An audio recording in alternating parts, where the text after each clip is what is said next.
Thank you, Jack. I'm joined now by Professor Carter Snead, Director of the Center for Ethics and Culture and Professor of Law at the University of Notre Dame. Carter, thank you for joining us. Great. Happy to have you. Yeah, thank you very much. I appreciate you guys inviting me on.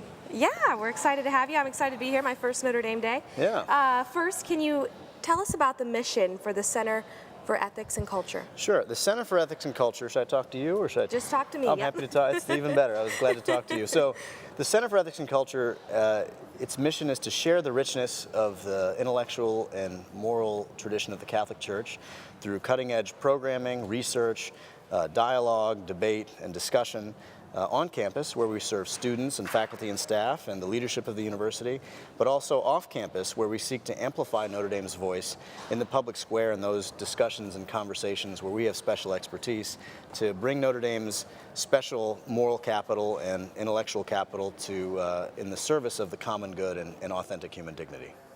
And what does the center do for Notre Dame students? We create a wonderful space for Notre Dame students to become enriched and formed intellectually and culturally and spiritually. One of our most exciting programs just started this year is called the Soren Fellows Program.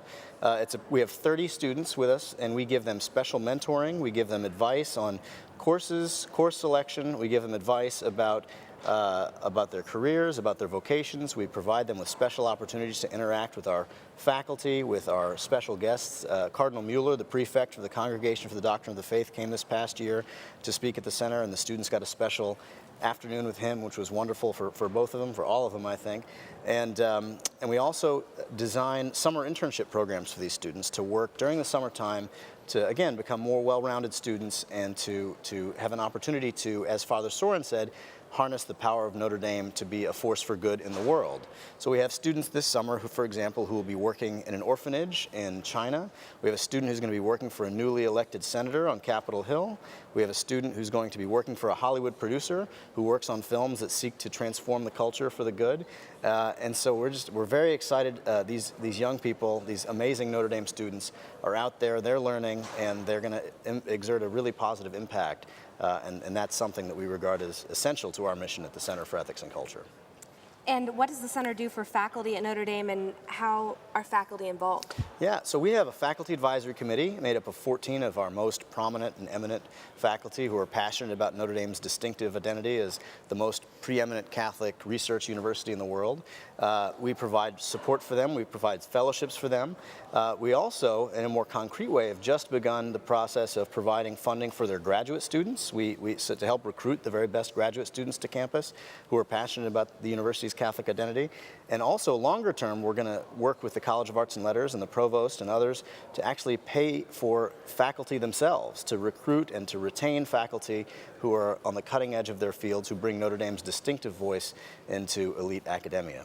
And how is the Center for Ethics and Culture a voice for Notre Dame in the public square? Well, we, again, seek to promote and project Notre Dame's voice into the most contentious conversations on bioethics, for example. I've spent time testifying in Congress and in different state legislatures in service of different pro-life bills. We have an entire public policy and communications initiative where we have fellows from around the world who work in public policy in the areas that we focus on, bioethics, religious freedom, and the like. And again, through public testimony and legislative bodies, through media interviews and both on television and in print, writing op-eds, drafting white papers to advise different policymakers on questions that are of special interest to us. We again try to put our footprint in the public square in the way that Father Soren envisioned. All right, Carter, thank you so much again for joining us today. Thank you, it's my pleasure. And stay with us, we'll be right back after the break.